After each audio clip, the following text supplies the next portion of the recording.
Chicago, baby. Chicago, baby. Yo, what's up, my fellow stackers? So I have the top 8 deck list of the Chicago Monthly number 10. It was our biggest one yet with 78 players, and Zombies actually ended up taking it home. Congrats to Spencer. He's our local Chicago zombie guy. He's always one-tricking zombies and always killing it, so he finally got his dub, so congrats to Spencer. But yeah, if we just look at the breakdown, there were 17 Blackwing players, and none of them made it in the top 8. That's crazy. I really do think Blackwings at the highest level is actually really hard to play. Some people will think like, oh, Blackwings is autopiloted. You can just open Whirlwind. You can just have the crazy hands. Like, yeah, if you have the crazy hands consistently, then it's really easy to play. And that's why I do think some Blackwing players will top once in a while. But it's rare to see Blackwing players doing consistently well. Like, I can only think of so many Blackwing players that have top multiple times. So yeah, just zero in top 8 with the most being the most played is crazy to me. In second, actually, Machina ended up being the second highest represented deck with 12 of them, and one of them made it in top 8. That's the first time I've seen Machina be the second highest represented deck at like any tournament, so that's crazy. And then it kind of goes down to Vayu at 8, and then Hero Beat at 6. This meta is not what I normally expect. I normally expect Hero Frog to be a little higher, but yeah, then Gladiator Beasts, Hero Frog, Emeralds, and Zombie. I do think we are in the age of Edison, where tier 1.5 is slowly rising. Not too long ago, people were just thinking big 3 were just gonna take over, and now I really do think people are finding success with tier 1.5 more and more. And then a bunch of rogue decks. You can see the breakdown in the middle over there. I'm not gonna go through that. But yeah, in top 8, we'll go over the deck lists. Very large variety of top 8 decks with only one repeat being Vayu Turbo. And then actually, before we start going to top 8, I just want to show some pictures of the tournament. We had 78 players, completely packed house.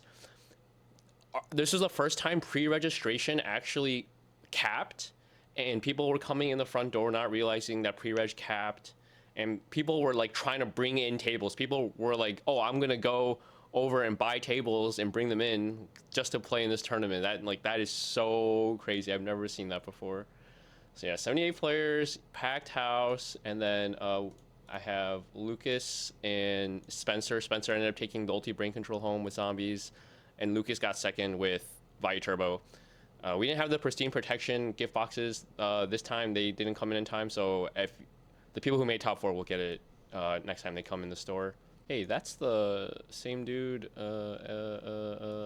Okay, so moving on to the top 8 deck list, we have first starting with Jesse playing Dragon Turbo. I think Jesse's normally a modern player, but he ended up playing this deck, which makes sense, I guess. I think the main deck is as standard as it gets. Like, there's nothing surprising to me about the main deck at all. In the side deck, I know there's a newer Dragon Turbo build that's maining Mirror Force and Torrential Tribute. Other than that, the side deck looks pretty standard. I don't think Book of Moon is normally played, but it is a good card to like standby phase, flip down. Actually, I don't even know why you need to do it in standby phase. It's just like it's just a versatile card. I was thinking like you need to standby phase, flip down a Fossil Diner or Vanity's Fiend, but yeah, you actually don't need to in this deck. Yeah, but the side deck looks pretty standard. Card Trooper being the side also is I like that card a lot, so I'm glad to see it in his list. I don't play this deck, so I don't know like how good that card is. I know that this card and both troopers are in and out of this list consistently, so yeah, congrats to Jesse getting top 8 with Dragon Turbo. Not a lot of people play that deck. And then one of the 2 Vayu Turbos, Jeremy is primarily one of our resident Vayu Turbo players. The only spicy thing I really see is Cold Wave. Everything else looks really standard. I know he really likes Cold Wave, but I personally do not like this card. This card is one of those high ceiling, low floor cards, and in my head, it's only good if you have a good hand. Because like obviously the best case scenario is like Cold Wave Dark Arm, Cold Wave Burial, Cold Wave Return, but that means you drew one of your bombs and you should be chilling anyway. The side deck though, there's a Mobius. He said this card has been like cooking for him. Which makes sense, I guess, because no one's really gonna be keeping in Starlight Road against Vayu Turbo, so this card just comes out of nowhere. It's a cool little card. I don't know if it's like better than Caius. Like, I don't really want to play 3 tributes in this deck, especially with only 1 hamster, so you probably have to side out a Caius, which seems bad, but I don't know, Mobius is freaking awesome. Okay, next, Alejandro with Machina. He's maining 2 Crow, so I don't hate it, especially in a pot of Avarice deck. Like, that's probably the one type of deck that I feel I can get away with running this, since a trap card being a monster definitely helps. But that being said, I feel like trap cards just end up performing better overall. You do free up space in the side deck, though. Everything else looks pretty standard. In his side deck, there's 2 Smashing, 2 Lightning Vortex, and 2 Compulsory. I feel like there's a lot of overlap here. Like, I don't know what matchup besides Amaryllis you really want to side in both Smashing and both Vortex.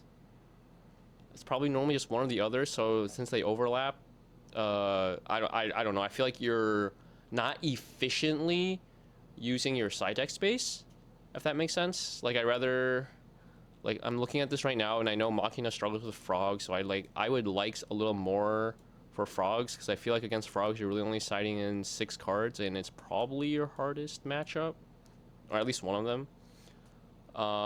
But yeah, there weren't many frogs this tournament though. Chicago normally is a little light on frogs, and like, I feel like one of our best frog players, RJ, he doesn't consistently enter these tournaments, so yeah, I mean, if he knows that, then it's a great meta call. So good stuff. Okay, next we have Adam with Lightsworn, pure Lightsworn. Dude, I mean, I was watching Adam play. Adam played really well throughout the whole tournament, but I did see, I think, second to last round of Swiss when he was playing Jeremy, the Value Turbo player we just featured. He did the charge, you know, mill a wolf, mill Garroth or something, and then recharge, get a wolf. Basically, he ended with Lumina, Garroth, Wolf on field, and drew 2 off Garroth, I think. It was just like, that's like +4 turn 1 or something. That's like not real. That was crazy, but it's just Lightsworn things. I think the build is pretty standard. There's some random main deck Cyber Dragon. I don't really get that. I guess he just wants to make his going second better, which is totally fair because going second in this deck kind of sucks. But yeah, everything else. There's one random pot of Avarice. I think this is more old school stuff. I know Adam's more of an old school player, doesn't play too much Edison. Like as of right now. I know he used to play back in the day. I don't think Avarice is like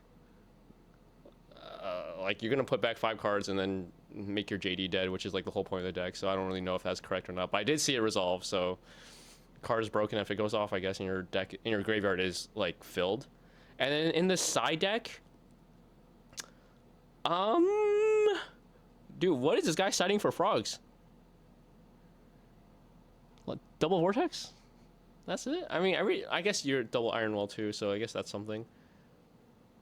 Yeah, I don't know. I mean, it looks really like, obviously there's triple consecrated light. I think that's underrated in pure Lightsworn because you actually don't have that many targets in. Okay, I was gonna say in pure Lightsworn you normally don't have that many deck dev targets, so siding concentrate is good. But now that I'm looking at his list more, there's actually a hamster in triple Raikou.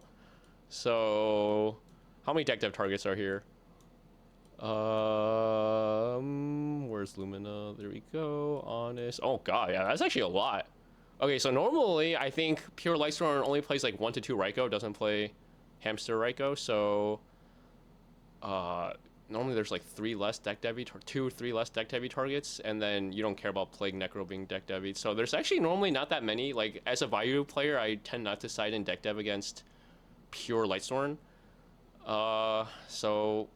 But I mean, if you're playing against Blackwings now, you're gonna probably. I don't even want to take out Hamster. Hamster's so good into Blackwing, so I don't even know what I'm gonna take out for these. I don't know what a sideboard pattern is, but hey, his side deck's definitely prepped for Vayu and Blackwing, so he's probably just hoping to play those all day, I guess. Hey, I think he did. I don't think he played like again. I said Chicago doesn't have many frogs, so he probably. Dude, are people just metagaming Chicago? Is that what's happening right now? Oh yeah, it might be happening. I don't know, but yeah, good stuff to Adam. Adam is such a great guy. Oh yeah, and this is, in my opinion, the spiciest list in all of top 8. Patrick, people call him Koopa. Koopa went undefeated in Swiss, I believe. I think he went 7-0 in Swiss. And this build is like, I don't know what he's cooking. Like, I don't know if he's cooking or he's burning the kitchen. Because there's some stuff in here. So it's primarily hero beat, with Caius and Crystal Seer.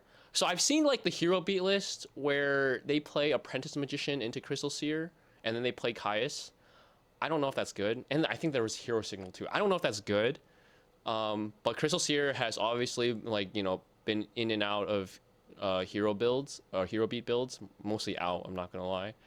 And so Koopa decided to play double Caius because, dude, I don't know why. Caius obviously is a broken card, right, in Edison format, and it does solve the issue in hero beat where you struggle to get over bigger guys. So he plays Prodigy and Cyber Dragon to, I guess, help fuel the Caius, and there are times where you will have an alias that you can randomly sack off, which sounds pretty bad if you have Spark.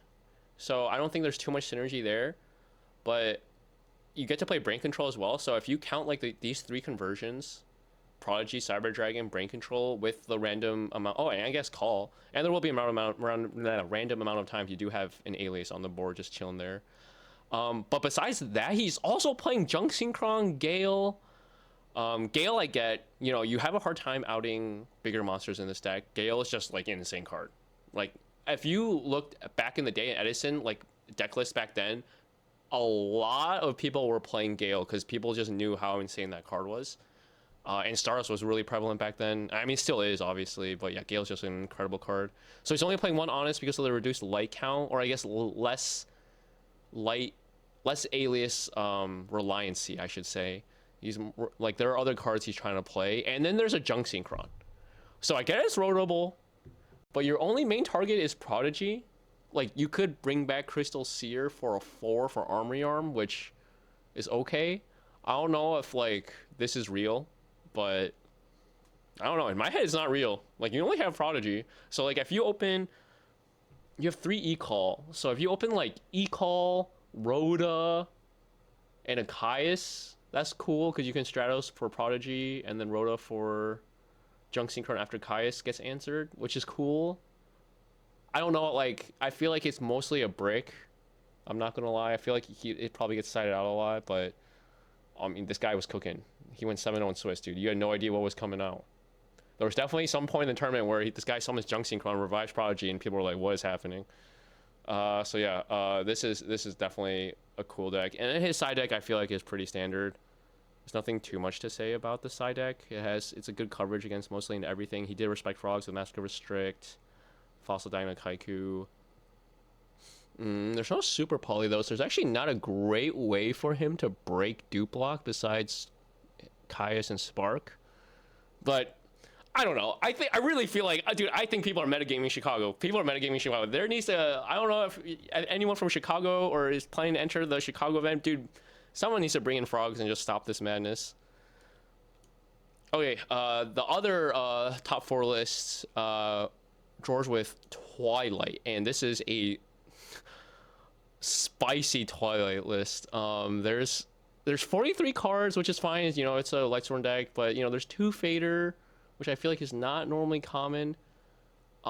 There's no Caius to capitalize on the Fader, so I don't know how you're gonna convert the Fader, right? I guess this is literally just like a Battlestar, but at that point might as well, I don't know, you're playing Twilight, so I guess you do need the Darks. How many Darks is he playing? 1, 2, 3, 4, 5. Wait, is this real? There's only like 7 Darks. Wait, is this real? 1, 2, 3, 4, 5, 6, 7. 7 Darks, and you're playing Dark Arm Dragon? How is this legal? How is this legal? Like, I know you're milling a bunch, but how is this legal? Because you're playing 7 Darks. I know you're milling a bunch, but you're still only playing 7 Darks. 2 of the Darks you don't even want to banish, so. And then 1 of the Darks is banishing for you if you get to play it.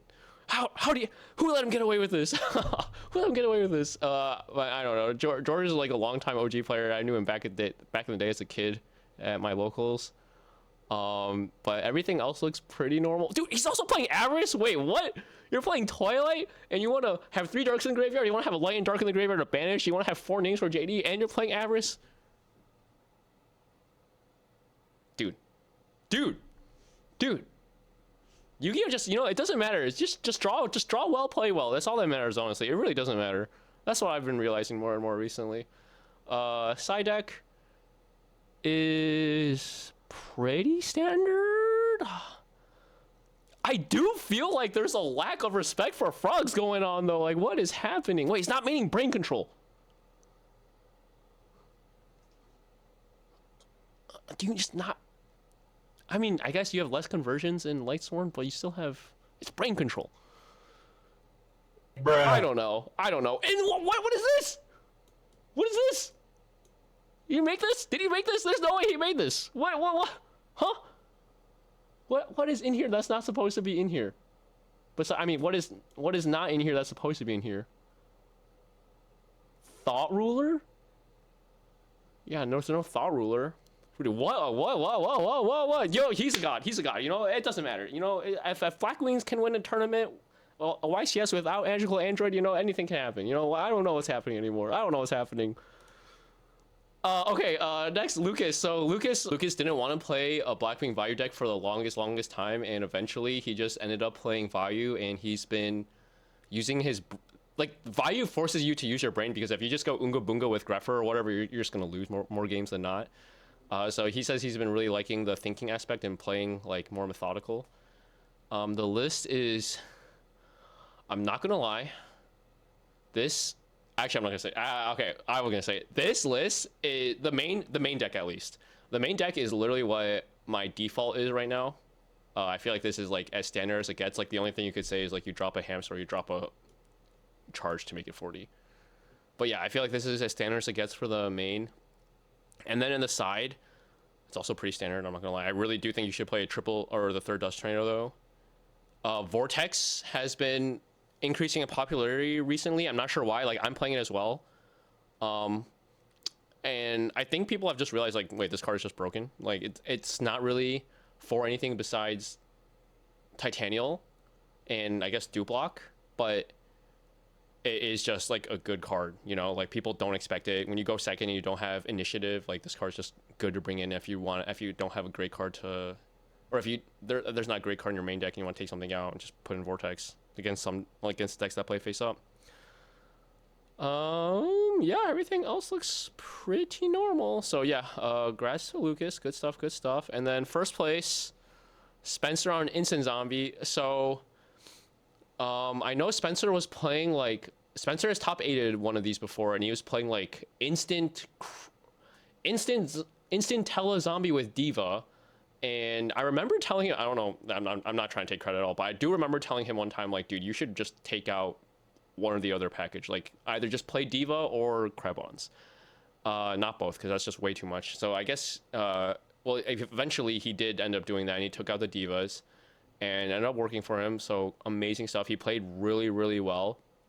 I know he meant to put in Mirror Force in the main deck.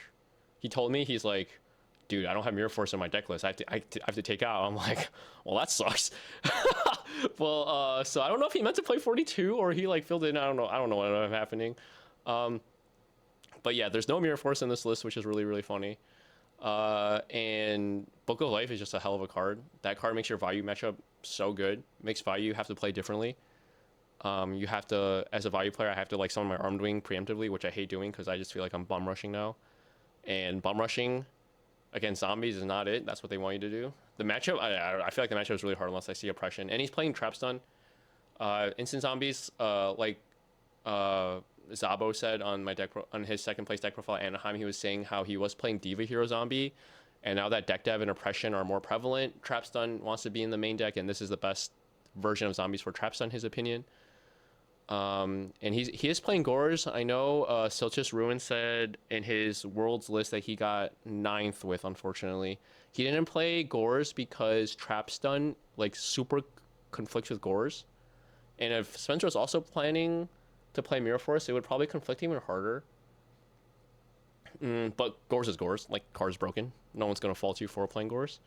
I'm just trying to pick out things I noticed in this list. And then, yeah, double instant is definitely the most common ratio I've seen. When I was playing, I had a zombie period for like 2 weeks where I was super testing the deck, and I really did like 3 instant fusion though. Like, I really wanted to see that card. It sucks seeing 2 though. Like, you never want to see 2, but you always want to see 1. Like, always. And yeah, like, if you think about it, this deck gets to play like almost like a lot of the broken cards, right? Dad, Caius, Mind Control, Brain, Teleport, Return, Book of Life, like this deck gets to play a lot of cool stuff.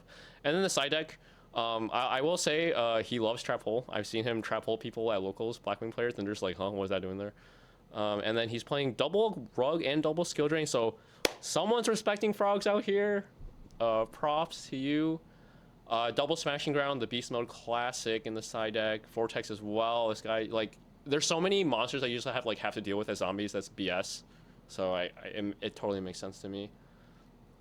And then the extra deck, I think this is as standard as a. I really don't think you can cut. Like, the only card you can really cut is Gaia Knight from the extra. I feel like these 14 in instant like have to stay. And then I wonder if life transfer came up for him, because like Gaia Knight in my testing like never really came up in this build. Like the 7s come up a lot, and this guy actually came up a few times for me. So yeah, just some things to know. Yeah, awesome stuff. So going forward, we will be doing, once Nick, the owner of TGS, decides to figure out the date. Nick figured that shit out. For the next monthly, we will be doing Google Forms for pre-reg to make things a little smoother.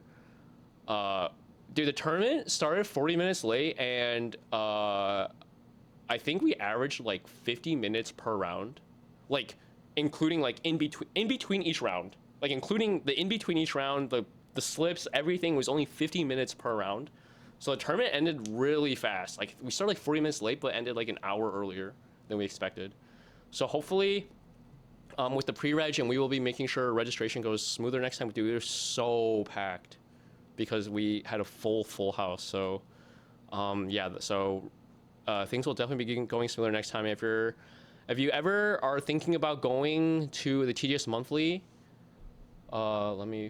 please follow their Facebook, because they will post when it is. They post the events in there, etc. Yeah, so please follow their Facebook. And yeah, that's all I got for you guys. Peace.